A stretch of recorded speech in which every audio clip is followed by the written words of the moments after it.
es mi rey, mi todo. Aleluya. El Señor es mi luz, mi rey.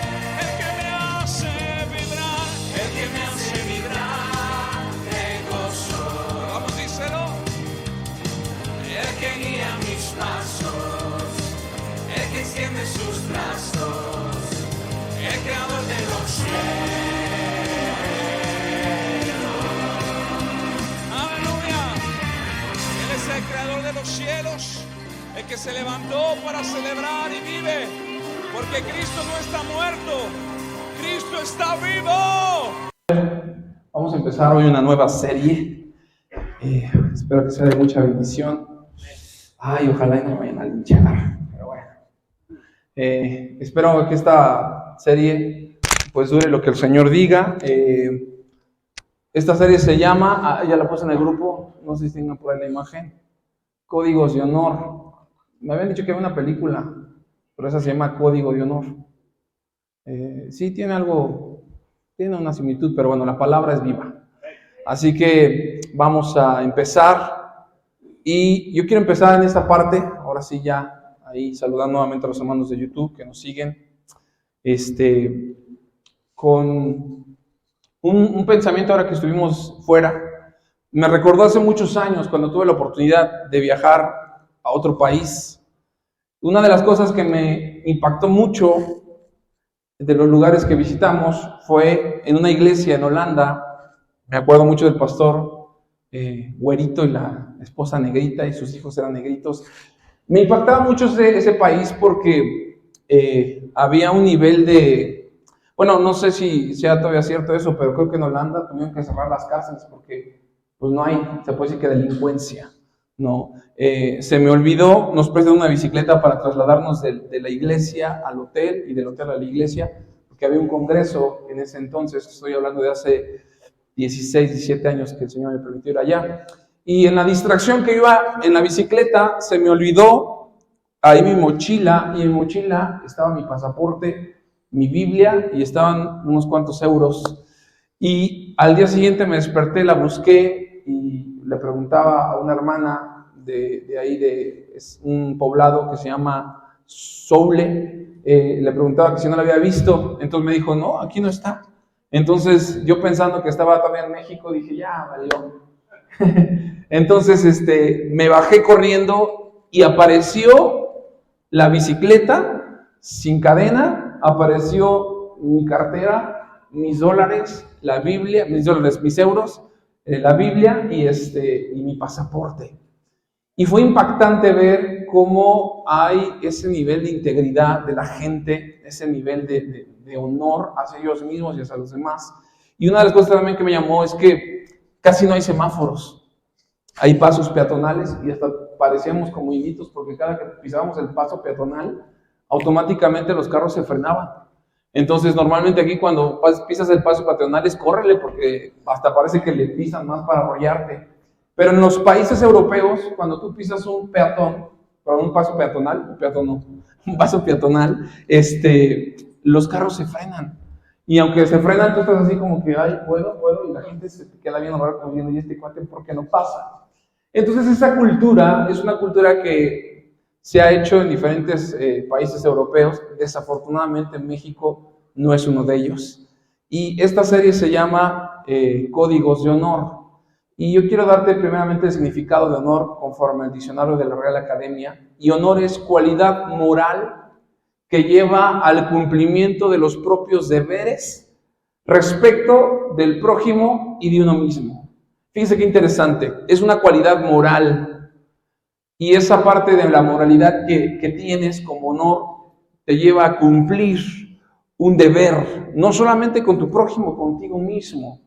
Entonces, una de las cosas que yo quiero que entiendas es que el honor se perdió hace muchos miles de años. El hombre la perdió.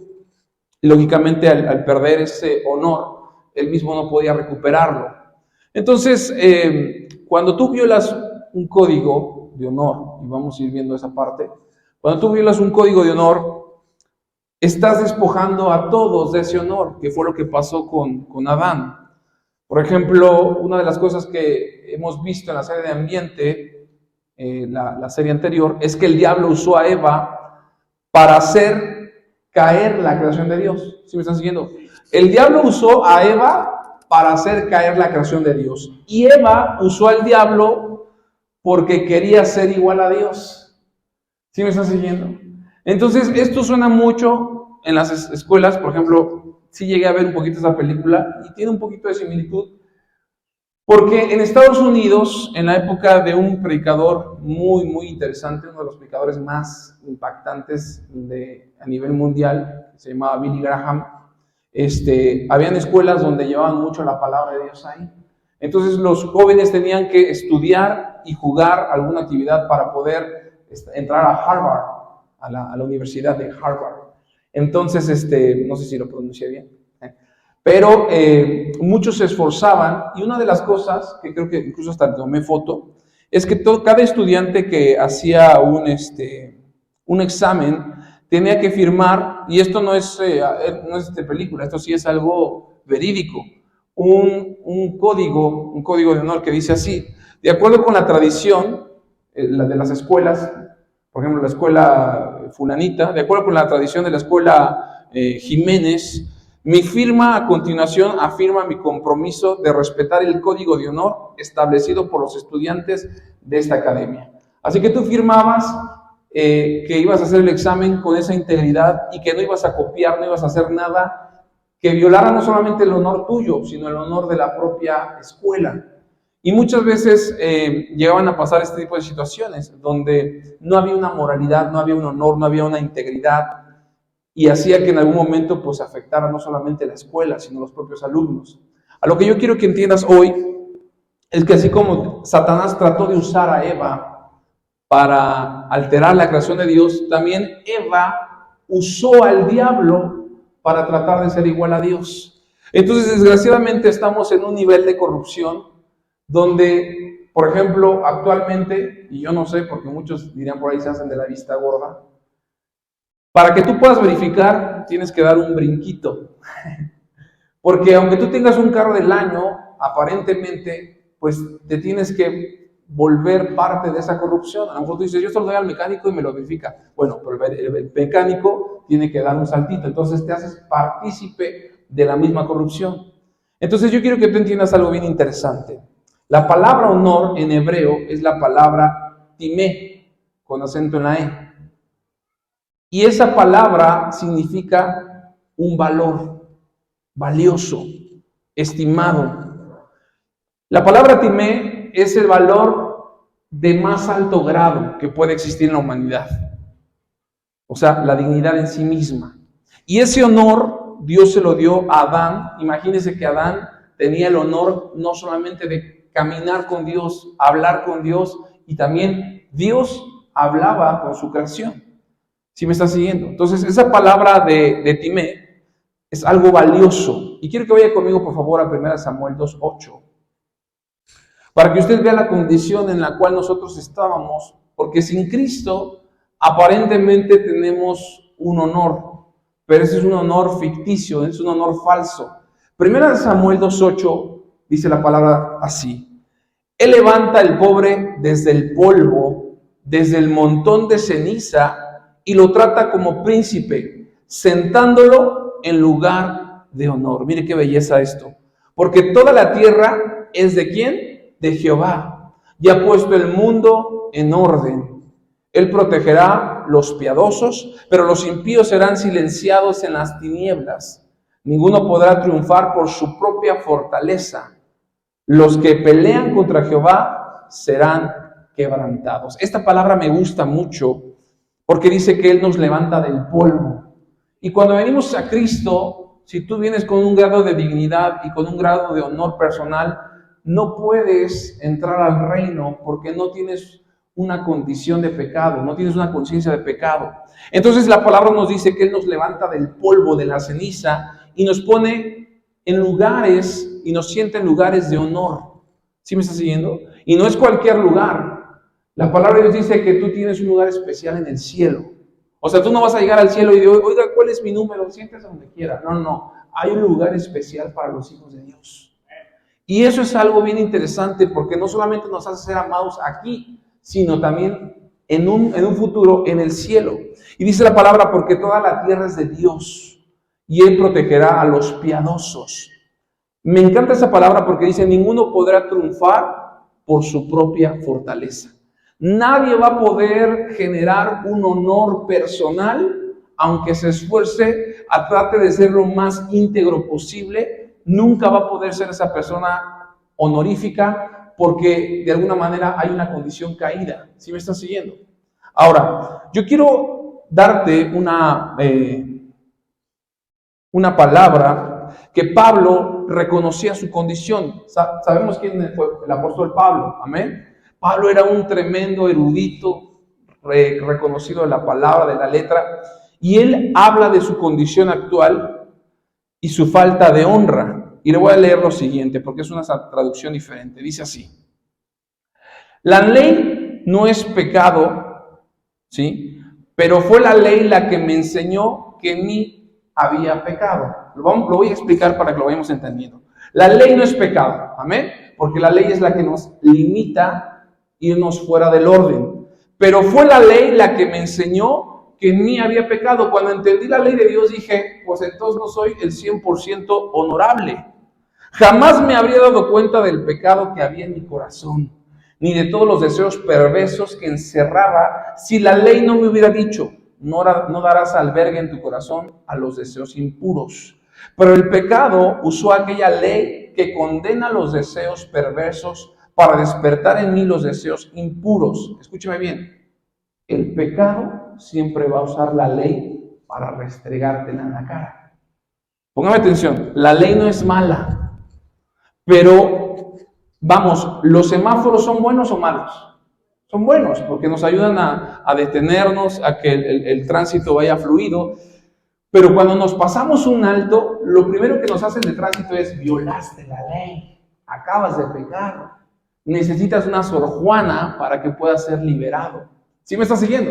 Entonces esto es bien interesante, porque dice que no hubiera ninguna ley que transgrediera técnicamente, pues entonces, si no hubiera ninguna ley, pues nadie pecaría. La gente que no conoce la ley de Dios, pues ellos dicen, yo no peco, yo estoy bien con Dios, no le hago mal a nadie, yo tengo mi propia vida, mi propia persona. Entonces el apóstol Pablo dice, por eso antes de entender lo que la ley demanda realmente, me sentía bien. O sea, yo no conocía la ley, dice Pablo, yo me sentía bien estudiando el hebreo, persiguiendo a los cristianos, siendo un buen judío, pero cuando lo entendí, comprendí que había quebrantado la ley, que estaba sentenciado a muerte por pecado. Pablo decía que nada de lo que él hiciera humanamente iba a salvarlo de una sentencia que por el pecado de Adán él estaba condenado. Es decir, que la santa ley que debía haberme mostrado el camino de la vida me condenó a muerte, porque por la ley, dirán por ahí, todos somos pecadores. ¿Sí están conmigo? Ahora dice la palabra de Dios, porque el pecado me engañó, pues tomó las santas leyes de Dios y las usó para hacerme digno de muerte. Así que como ven, la ley en sí es santa y buena. Pregunta, ¿y acaso la ley no causó mi perdición? ¿Cómo va a ser buena entonces? Por la ley yo me desvié, por la ley hoy yo soy el pecador más grande, por la ley soy corrupto, por la ley soy un mal padre, un mal hijo. Entonces, ¿cómo podemos decir que la ley es buena? No, dice, el pecado diabólicamente usó lo que era bueno para acarrearme condenación. Mire cómo el enemigo usa aparentemente lo bueno para condenarte. Así que a juzgar por la forma en que el pecado utiliza la santa ley de Dios para lograr sus malvados propósitos, es astuto, mortal e infame. La ley es buena, el problema no está en ella, sino está ¿en quién? En mí. Porque estoy vendido en esclavitud al pecado, que es mi dueño. Porque desde el momento que Adán pecó, todos fuimos esclavizados y todos recibía honor a Adán, pecó, ahora todos somos deshonrados por el padre Adán. Dice el apóstol Pablo, yo no me entiendo a mí mismo, porque quiero sinceramente yo hacer lo bueno, pero es que no puedo. Hago lo que no quiero hacer, lo que aborrezco es lo que termino haciendo, dice Pablo. Sé bien que no estoy actuando correctamente. Había un nivel de conciencia y la conciencia me dice que la ley que estoy quebrantando es buena. Mas de nada me sirve porque no soy yo el que lo hace. Es el pecado que está dentro de mí, que es más fuerte que yo, el que me hace cometer perversidades. Sé que en cuanto a mi vieja y malvada naturaleza, soy un hombre corrupto. Fíjense cómo reconocía. Hago lo que hago, no puedo corregirlo. Lo deseo, pero no puedo. Cuando quiero hacer el bien, no lo hago. Y cuando trato de hacer lo malo, dice Pablo, lo hago de todos modos. Entonces, si hago lo que no quiero hacer, está claro cuál es el problema. El pecado tiene aún clavadas en mí sus perversas garras. Parece que la vida es así, ya termino con esto, que cuando quiero hacer lo recto, inevitablemente hago lo malo. O sea, yo estoy a punto de hacer lo bueno, pero algo me hace que termine haciendo lo malo. A mi nueva naturaleza le encanta obedecer la voluntad de Dios, porque hoy conozco a Dios y me gusta alabar, me gusta venir a la iglesia, pero hay algo allá en lo más profundo de mi ser, en mi baja naturaleza, que está en guerra contra mi voluntad y ganas las peleas y me lleva cautivo al pecado que está todavía en mí. Mi intención es ser un siervo de la voluntad de Dios, pero me hallo esclavo del pecado. Así que ya ven, mi nueva vida me indica lo que es recto, pero la vieja naturaleza que está aún en mí le encanta el pecado. ¡Qué tristeza! Es el estado en el cual yo me encuentro. ¿Qué me librará de esta esclavitud, de esta mortal naturaleza pecadora? Gracias doy a Dios por Cristo Jesús, porque Jesús me ha liberado. Amén. Entonces, Pablo refleja la condición que hoy muchos tenemos, como hijos de Dios y aún aquellos que no conocen a Dios. Pablo refleja, al igual que todos nosotros, que tenemos conflictos internos. Vuelta con el que está al lado y dile, tienes conflictos internos. Díselo, o sea, díselo. Tienes conflictos internos, traes conflictos internos. Pero por eso vengo a la iglesia, hermano. Pues sí, pero aún así, aunque vengas a la iglesia, sigues teniendo conflictos internos. Y aquel que me diga que no tiene conflictos internos es porque ya se fue con el Señor. Todos tienen conflictos internos.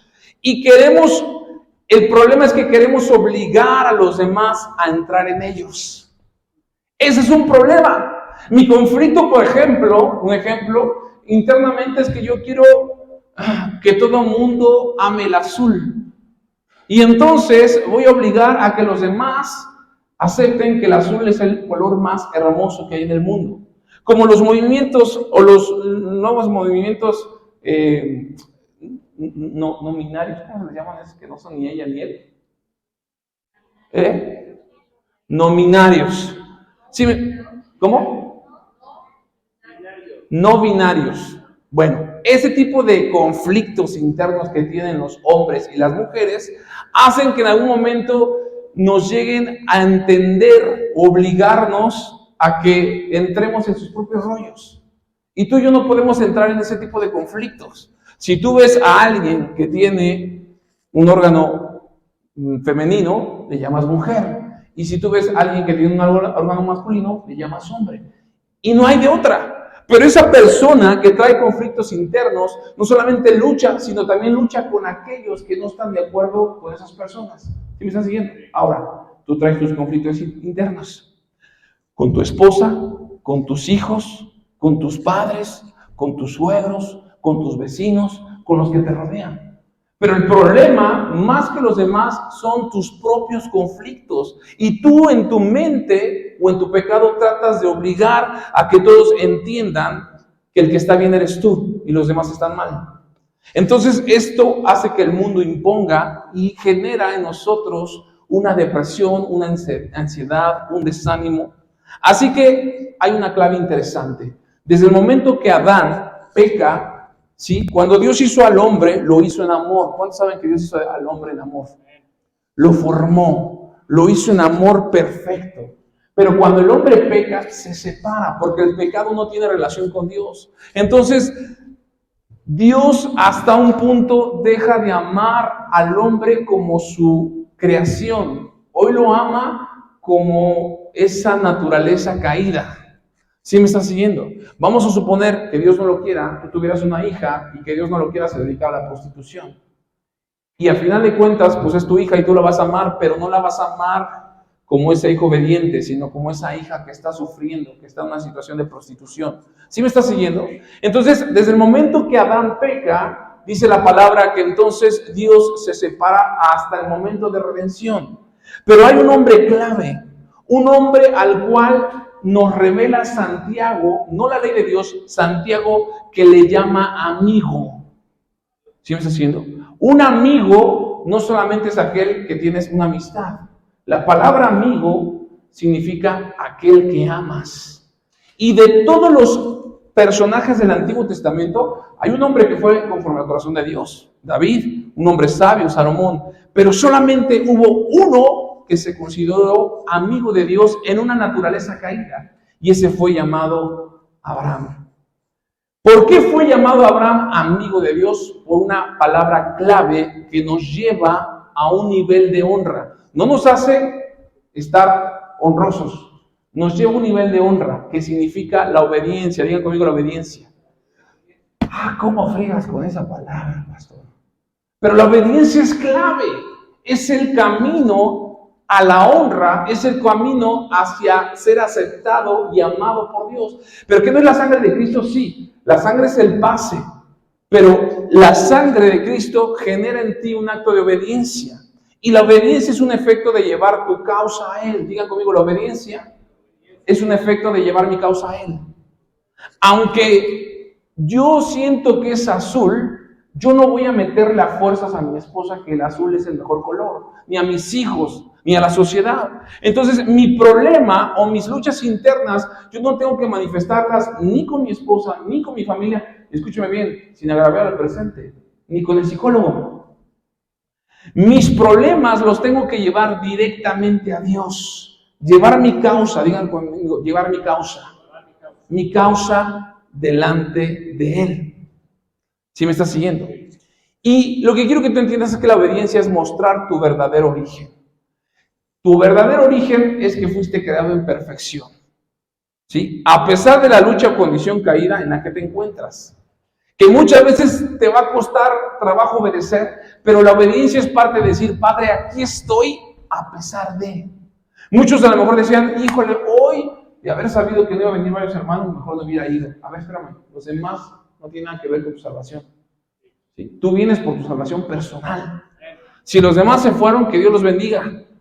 Hay unos que pidieron permiso, otros que no. Pero al final de cuentas la salvación es propia. Entonces esto es bien importante. Mostrar mi verdadero origen, aunque dentro de mí, como Pablo dice, yo tengo una lucha, una condición caída en la cual yo me encuentro. Yo quiero que vaya conmigo, nada más voy a darle una cita bíblica, no voy a mover más la Biblia, y vaya conmigo ya a Génesis. Esto está tremendo.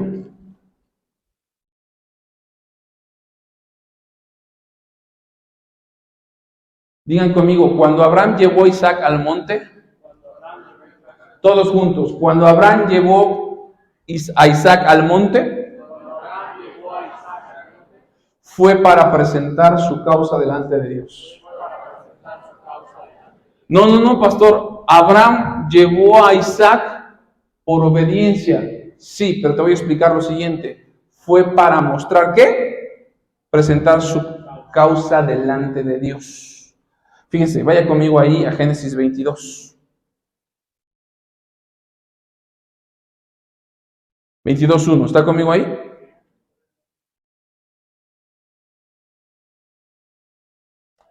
Aconteció después de estas cosas que probó Dios a Abraham y le dijo a Abraham y él respondió, heme aquí. Digan conmigo, aconteció después. ¿Qué es el después? Después de la promesa. ¿Cuánto tardó Abraham para recibir una promesa? Casi 80 años. 80 años para recibir, bueno, no 80, ponga usted unos 40, porque yo entiendo que tenía unos 25, 30. Ponga usted unos 40. Pero la promesa llegó, pero después de esa promesa, aconteció que esa promesa se convirtió en ¿qué? En prueba. Póngame atención. Aconteció después de estas cosas que probó Dios a Abraham. Dios no te va a probar sobre algo que no te ha dado. Dios siempre te va a probar sobre una promesa dada. Esto está interesante. Dios no te va a probar sobre algo que no te ha dado, porque digan por ahí, ¿con qué te agarras? Imagínense que en un brincolín le quitamos el resorte, avientas al chamaco y se descalabra. Entonces Dios te va a probar sobre algo que Él ya te dio. Y yo quiero que entienda que Abraham llevó a Isaac al monte para presentar su causa delante de Dios. Y la palabra causa es su derecho. Digan conmigo, mi derecho. Tu derecho como hijo. Tú tienes un derecho. Mire, decimos que la Biblia es el Antiguo y el Nuevo Testamento. Y esto es exclusivamente para hijos de Dios. Desgraciadamente allá afuera hay unos que se llaman testigos de Jehová y usan esto. Y está prohibido porque ellos no se consideran hijos de Dios. ¿Sí me estás siguiendo? Hay unos que se llaman mormones y le agregan un libro del Moronic y están alterando un testamento. Y eso no se puede hacer. Están los otros que ponen las tradiciones. ¿Sí me estás siguiendo? Pero este es un testamento para los hijos. Y aquí tú tienes un derecho, una promesa, una razón por la cual tú y yo estamos aquí. Promesas que Dios va a cumplir aquí en la tierra y ahí en el cielo. Entonces, esa es la causa. Abraham esperó, aunque no se portó muy bien, esperó por su causa. Y llegó la causa. Digan conmigo, llegó la promesa. ¿Cuál era la promesa? Isaac. Y Dios lo iba a probar sobre la misma promesa que le dio. Dios te ha dado promesas. Dios me dijo que me voy a casar. Pues Dios en tu matrimonio te va a probar. Dios me dijo que me iba a dar un hijo. Pues Dios en tus hijos te va a probar. Es que Dios me dijo que me iba a dar un carro. Dios te va a bendecir con un carro, pero en tu carro te va a probar porque también se va a descomponer. Todo lo que viene de parte de Dios es para probar. Si me estás siguiendo. Y ahora te voy a dar el significado de probar. Entonces dice la palabra que entonces probó Dios a Abraham y respondió, heme aquí. Y dijo, toma ahora tu hijo, tu único Isaac, ¿sí? A quien tú amas, porque Dios sabía que las promesas, ¿cuántos no aman las promesas de Dios? Todos amamos sus promesas. Toma a tu hijo a quien tú amas y vete a tierra de Moría y ofrécelo allí en el holocausto sobre uno de los montes que yo te voy a decir. Abraham nunca cuestionó, simplemente dice, Abraham se levantó muy de mañana y enlabró su asno y tomó consigo 2 siervos suyos, a Isaac su hijo, cortó la leña para el holocausto y se levantó y fue al lugar que Dios le dijo. Lo probó, ¿sobre qué? Sobre su promesa. Tráeme tu promesa. ¿Cuál es tu promesa? ¿Tus hijos? ¿Tu trabajo? ¿Tu esposa? ¿Tu esposo? ¿Tus padres? El Señor te va a probar con todos ellos. Y le estaba diciendo a Abraham, quiero que me traigas para acá tu promesa. Así que a final de cuentas dice que llegó Abraham y dice la palabra de Dios, mira, vaya conmigo ahí.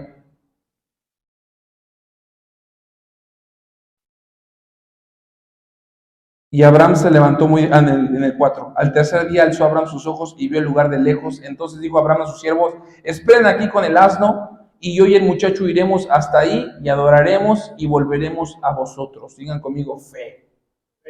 Fe. Lo que Dios te dio, no te lo va a quitar, pero sí lo va a probar. ¿Sí me estás siguiendo? Cuando tú tienes un acto de obediencia, es porque en la obediencia viene la prueba, y en la prueba tiene que radicar la fe. Porque si no está la fe presente, entonces se puede decir que automáticamente está reprobada. Anote esto, las promesas muchas veces se vuelven pruebas delante de Dios. No siempre, pero muchas veces se vuelven pruebas. Aquella persona que su hijo murió a los 8, 10, 12 años. ¿Por qué Dios me dio y por qué Dios me lo quitó? Porque los hijos son de Dios.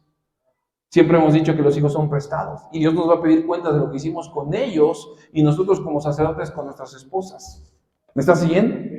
Entonces, se vuelven pruebas cuando en el desarrollo de esta se presenta una circunstancia que puede alterar el orden o el ambiente de acuerdo a su voluntad.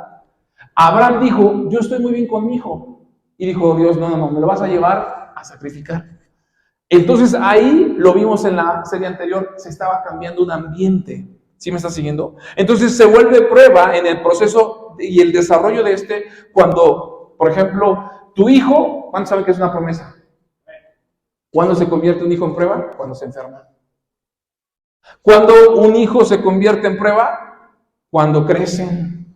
Cuando un hijo se convierte en prueba, cuando se rebelan. Cuando está chiquito, mamá, me perdona, no lo vuelvo. Ay, sí, mi niño. Llora, hija, la regla. ¿Y qué no sería? Hasta el cabezazo te doy. Entonces, esa promesa se vuelve prueba y dices, Padre Santo, ¿qué voy a hacer con este hombre de 2 metros y yo mido unos 50? Entonces, quiero que tú entiendas que dice la palabra, entonces habló Isaac a Abraham, su padre. Mire cómo las pruebas también hablan. Habló Isaac a Abraham, a su padre, y dijo, Padre mío. Él respondió, ¿me quieres? Heme aquí, mi hijo. Y él le dijo, papá, veo el fuego, veo la leña, mas ¿dónde está el cordero para el holocausto?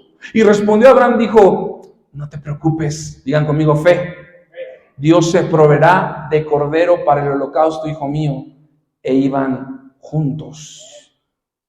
La prueba se tiene que vivir junto, pero con fe.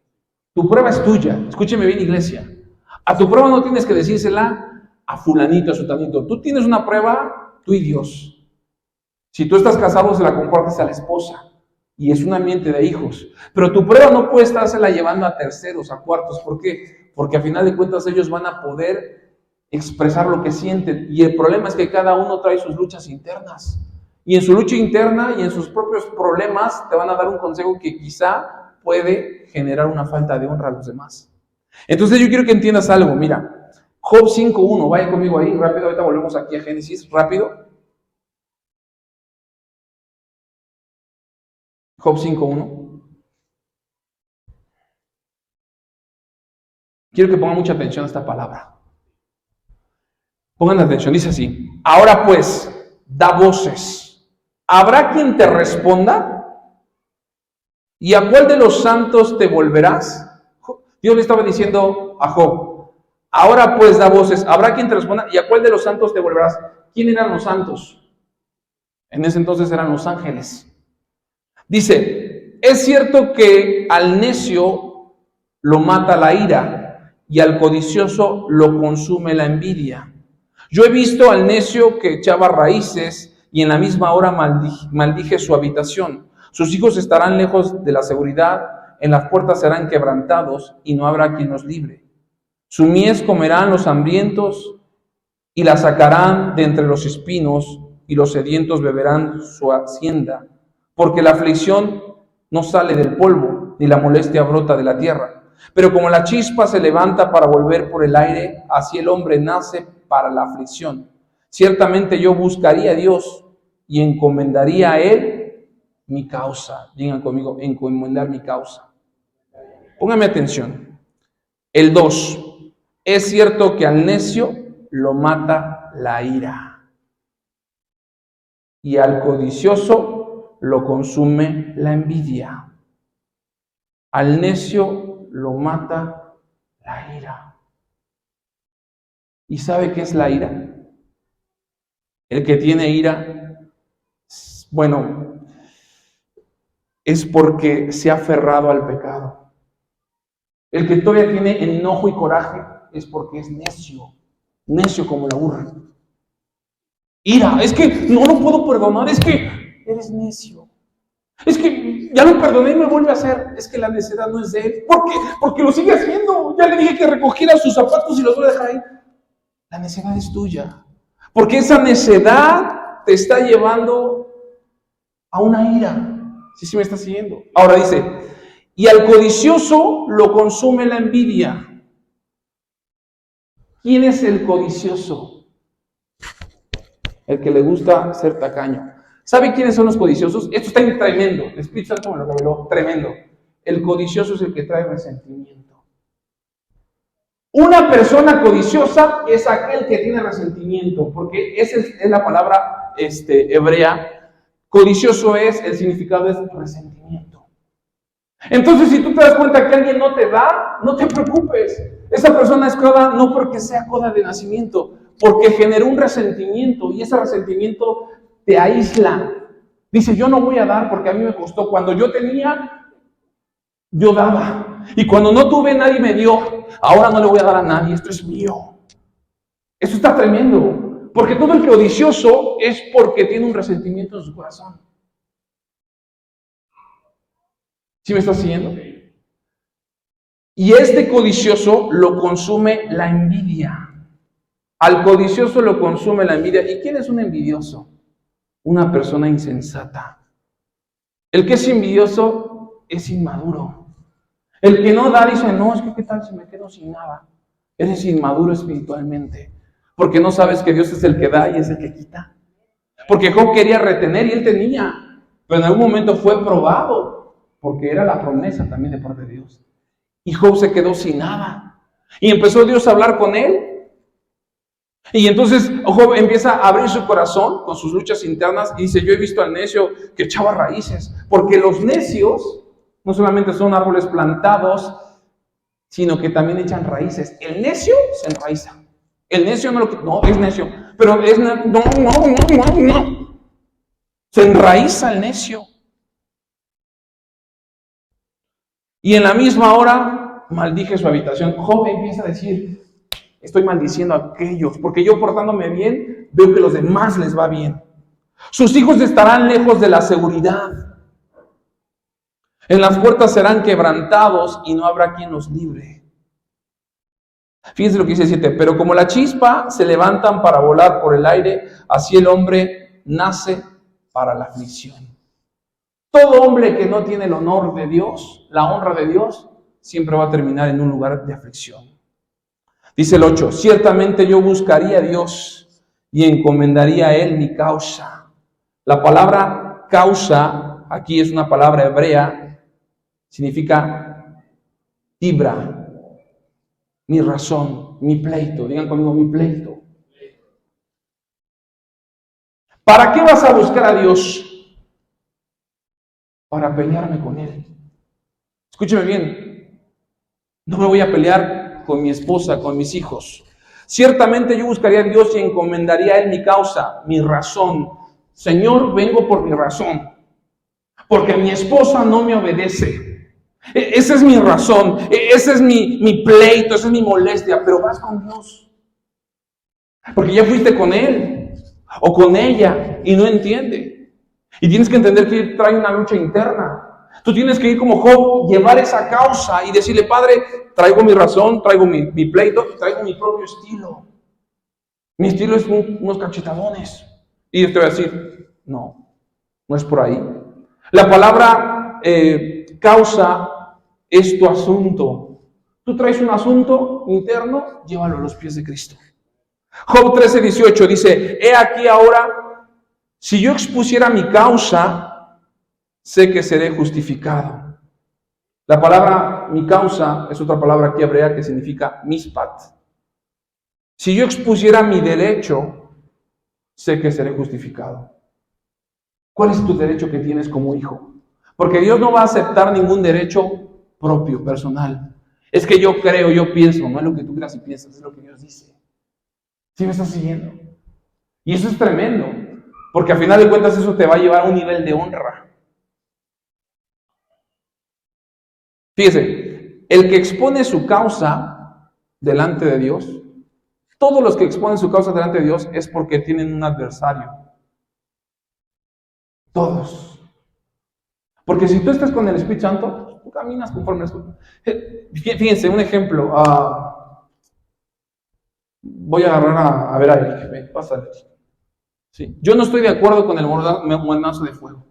No, yo siento que para mí la empresa donde trabaja no es la mejor. Yo siento que es el pelícano es el más feliz porque él retiene, ¿no? Entonces no estoy de acuerdo con él. Entonces yo tengo un problema con él. ¿Qué tengo que hacer? No tengo que discutir con él. Tengo que llevar mi causa con Dios. Sí, se ríe y siento que se está burlando del pelícano. ¿Sí me está haciendo? Pero a final de cuentas, pues su solecito no sirve de nada, porque lo único que hace es quemarlo. ¿Sí me está siguiendo? Entonces, mire, yo buscaría a Dios, pero la causa que está hablando aquí es mi razón, mi pleito. He aquí ahora, si yo expusiera mi causa, sé que seré justificado. Padre, yo ya hablé con este cuate y no entiende. Padre, enséñale que el pelícano es la mejor empresa que puede hacer, por favor. ¿Sabes qué va a hacer Dios? No te va a escuchar. Porque no es ni mi pelícano ni es su sol, es la voluntad de Él. A lo mejor Dios va a hablar a él y va a decir, no, sabes que si tienes razón, el pelícano es el mero, o yo. Pero siempre traemos la lucha de alguien tiene que tener la razón. Pero el problema es que no es que alguien tenga la razón. Porque si alguien tuviera la razón, entonces va a salir a flote ¿qué? Tu propia lucha interna. Gracias, Edith. Pero el pelícano es el mejor, ¿eh? Nah. ¿Me estás siguiendo? Si quieres tener la razón, tú o ella, es porque tarde que temprano tu conflicto interno es más importante que la voluntad de Dios. Y eso no honra al Padre. Quiero que vaya conmigo rápido por último a Génesis 22, donde estábamos ahí.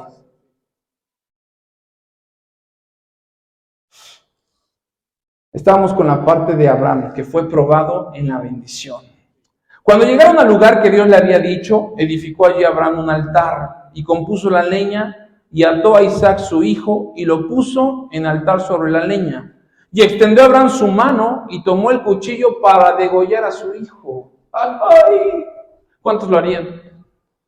Dice la palabra, entonces el ángel de Jehová le dio voces desde el cielo y le dijo, Abraham, Abraham. Y respondió, aquí estoy.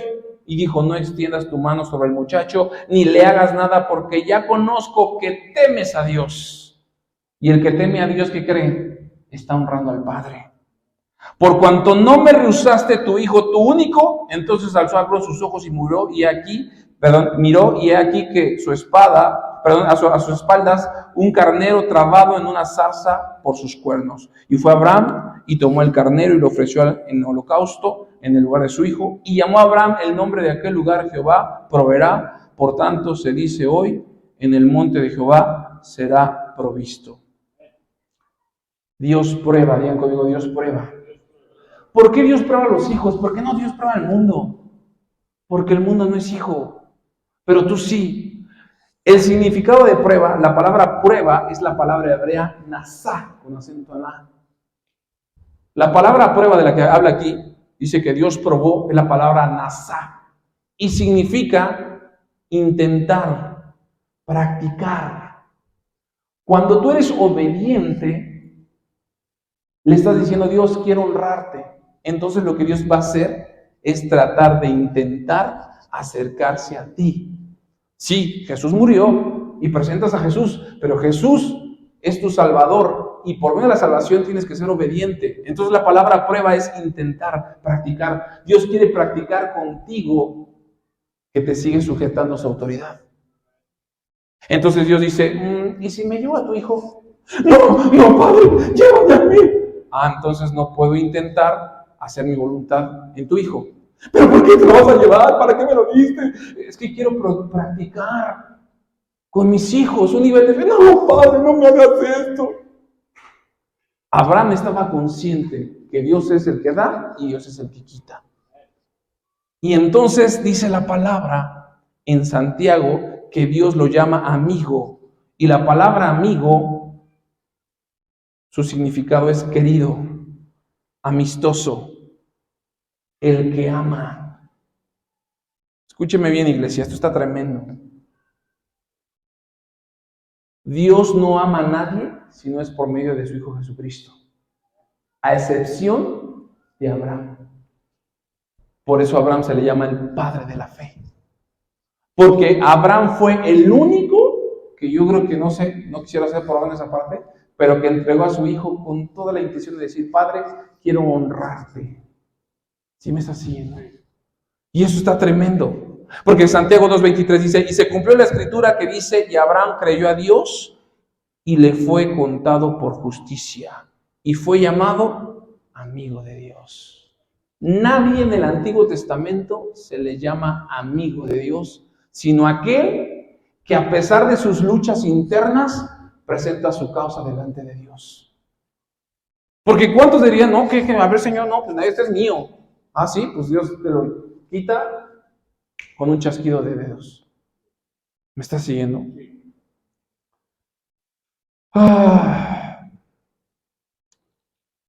Uno de los libros más antiguos, que es Job, termino con esto, ya me pusieron el amarillo, Job 14:18, termino con esto, por favor. Son 2 versículos los que me faltan y yo termino con esta parte.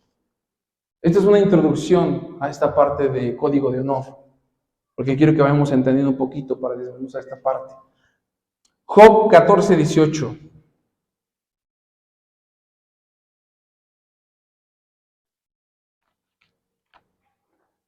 ¿Está ahí conmigo? Job. Ya les había leído Job 5:1, ¿ya, verdad? Ok. Job 5:1. Ahora pues da voz. ¿Cuál es? Job 14:18. Ciertamente el monte que cae se deshace y las peñas son removidas de su lugar. Digan conmigo, el monte se cae y se deshace. El monte que viste hace 300 años en una monografía, hoy ya no existe. Se cayó. 18:19. Los montes se desgastan y desaparecen. Las rocas se desprenden de su sitio. Fíjense lo que dice Reina Valera. Las piedras se desgastan con el agua impetuosa que se lleva el polvo de la tierra. De igual manera haces tú perecer la esperanza del hombre. Para siempre serás más fuerte que él, y él se va. Demudará su rostro y le despedirás. Digan conmigo, Dios siempre va a prevalecer sobre el hombre. Nadie es inmortal. Dios prevalece sobre el hombre y él desaparece el escenario que tienes. Yo tengo mi casa, dice la palabra, necio. Esta noche vienen a pedir tu alma y lo que has provisto de quién será. Gente que tenía sus casotas, ya no las tiene. Gente que estaba viva antes del COVID, ya no vive. En un chasquido, dice la palabra de Dios. Siempre prevalece. Entonces, desaparece el escenario y si llegas a vivir, dice la palabra, te vuelves viejo y arrugado. Y luego el Señor, de viejo y arrugado, te despide. Vámonos. Si tú crees que vas a permanecer 50 años en la empresa, no quiero que me despidan, no te preocupes, Dios a todos nos va a despedir de esta tierra. ¿Me estás siguiendo? Viste el 21. Sus hijos, esto está tremendo, porque hablan de un nivel de honra. Sus hijos tendrán honores, pero él no los sabrá. O serán humillados y no entenderá de ello. Esto está tremendo. Vuélvanlo a leer. Sus hijos tendrán honores, pero él no lo sabrá porque ya estará muerto.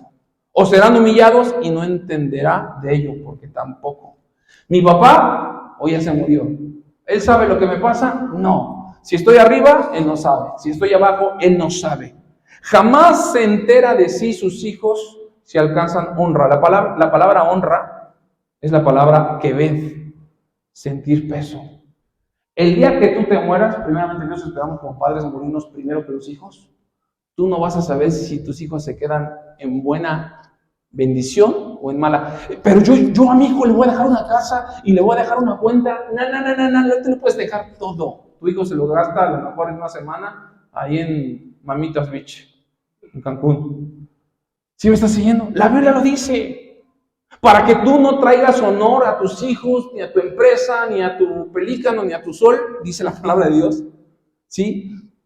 Jamás se enterará de sus hijos si alcanzan honra, peso. Jamás te vas a entender cuando tú te mueras si fracasan, si se equivocan, si se enfrentan al desastre. No lo vas a saber. O sea que tú no puedes generar un futuro para ellos. El futuro, dirían por ahí, es hoy. No, el futuro es incierto. Dice el 22, mas su carne sobre él se dolerá y se entristecerá en él su alma. Los que vamos para ser viejos, vamos a sufrir por el mismo dolor y para él solamente va a haber dolor en el cuerpo para todo el anciano. Solo por él se lamentará y se afligirá su alma. Cuando llegues a ser viejo, va a venir una aflicción a tu alma, decir, pude haber hecho esto y no lo hice. Y eso es algo tremendo, mi hermano. Porque la Biblia nos habla del nivel de honra que tenemos que darle a Dios, no a los hombres. Ahora, ¿qué tengo que hacer con los hombres? Con las autoridades que tienes que someter. Y este es el último versículo, con esta me despido. Romanos 13:1. Con esta me despido. Romanos 13:1. ¿Parte del sometimiento trae honra a Dios? Sí. Romanos 13:1. Ahí viene la honra que a Dios le gusta. Dice así: sométase toda persona a las autoridades superiores. Digan conmigo, autoridades superiores. ¿Quién es una autoridad superior? Mujer casada, tu esposo. Iglesia, tu pastor. Trabajadores, su patrón. Hijos, sus padres. Hijos solteros, su papá y su mamá. Sométase toda persona a las autoridades superiores, porque no hay autoridad sino de parte de Dios, y las que hay, por Dios han sido establecidas. De modo que quien se opone a la autoridad, a lo establecido por Dios resiste. Y los que resisten acarrean condenación para sí mismo. Porque los magistrados no están para infundir temor al que hace el bien, sino al malo. ¿Quieres pues no temer la autoridad? Haz lo bueno y tendrás alabanza de ella, porque es servidor de Dios para tu bien. Pero si haces lo malo, teme, porque no en vano lleva la espada, pues es servidor de Dios, vengador para castigar al que hace lo malo. Yo sé que esta palabra a muchos no les gusta. Ay, es que eso de someter, por mi carácter, por mi parte interna. Anote, someter es la palabra griego, es debajo. Su significado someter es debajo o abajo. Fíjense, eso está tremendo. ¿Cuántos esposos hay aquí? Levanten su mano. Baruch, ven, pásate por acá. Yo quiero terminar con esto, pero para que vean el nivel de honra. Baruch se tiene que someter a mí. Sométase toda persona a las autoridades. Yo soy tu autoridad, ¿sí? Bueno. Sométase. Y el someter es debajo, abajo. ¿Sí? Abajo. El significado es que yo como autoridad lo que tengo que hacer es encubrirlo. No tapar su pecado. O sea, yo de mi hijo, no voy a tapar su pecado. Yo voy a encubrirlo por mi autoridad. Y entonces dice la palabra que encubrimiento, la autoridad lo cubre y asume un papel de responsabilidad mayor. Si él la riega, Dios me va a pedir cuenta de él, porque él está sujetando. Él está debajo, él está abajo. ¿Qué está haciendo? Ejemplo, a la pastora. Bueno, esto que es la pastora. A ver, Alex, tú tienes una autoridad de tu pastor. Entonces, es que a mí no, el pastor no le va a dejar siempre voy a las águilas. No, tú te tienes que sujetar a mi autoridad. ¿Sí? Y a lo mejor dice, no me parece, pero está sujetado a mi autoridad. Entonces, si llegara él a equivocarse, ¿sí? Por mi autoridad, Dios me va a pedir cuentas a mí, porque yo soy la autoridad. Él está cubierto, yo lo estoy cubriendo. Pero si él se sale de mi autoridad y dice, no, usted es que el pastor pecó. No, el problema fue tuyo, porque tú no te sujetaste a la autoridad. ¿Sí me está haciendo? Gracias. Y por último, la pastora, ¿estás en el baño?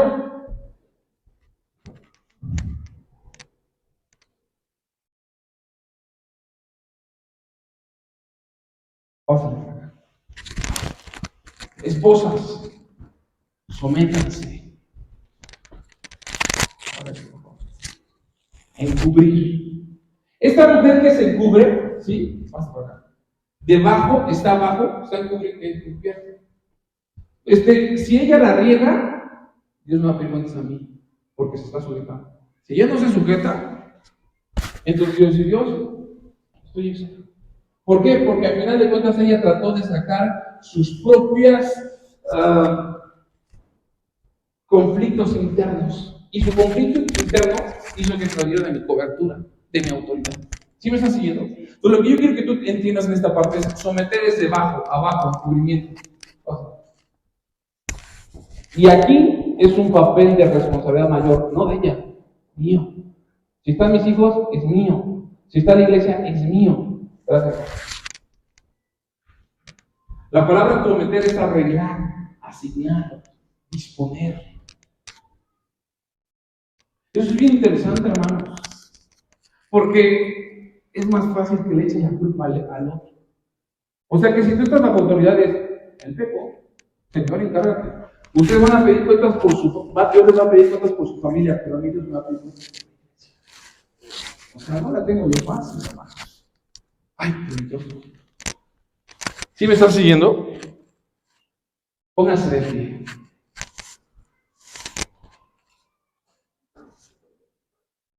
¿Puedes ponerme ahí Job 30:15, por favor? Job 30:15.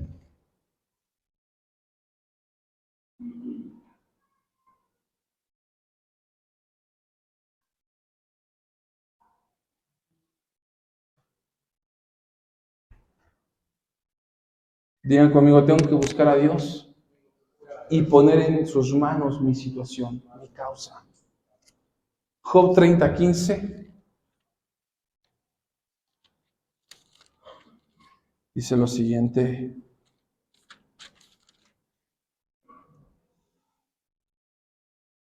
Se ha revuelto turbaciones sobre mí, combatieron como viento mi honor y mi prosperidad pasó como nube. La palabra honor, no por la entrada. Se han revuelto turbaciones sobre mí, combatieron con viento con mi honor. La palabra honor aquí es reputación.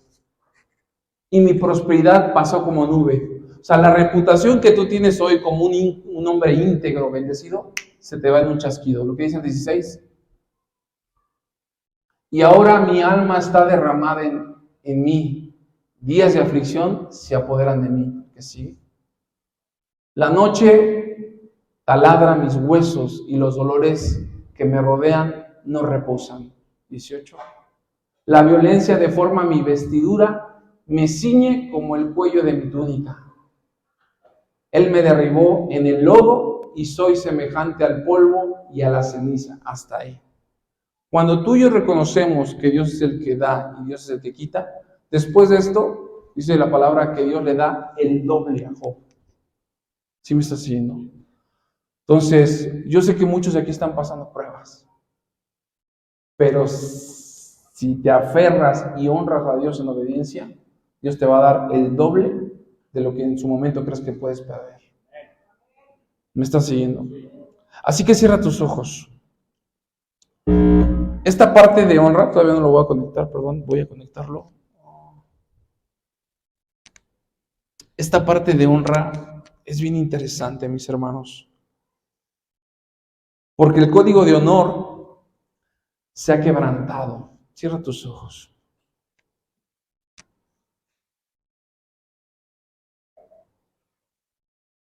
Hay una lucha que tú tienes, una lucha interna. Hoy tú y yo tenemos que reconocer que hay conflictos internos y que queremos pasarlo a otras generaciones.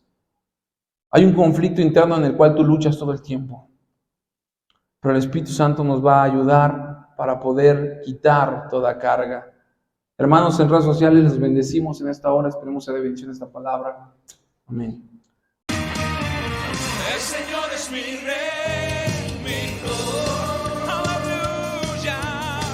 El Señor es mi luz, mi rey, el que me hace vibrar, de gozo. Vamos, díselo. El que guía mis pasos, el que extiende sus brazos, el creador de los cielos.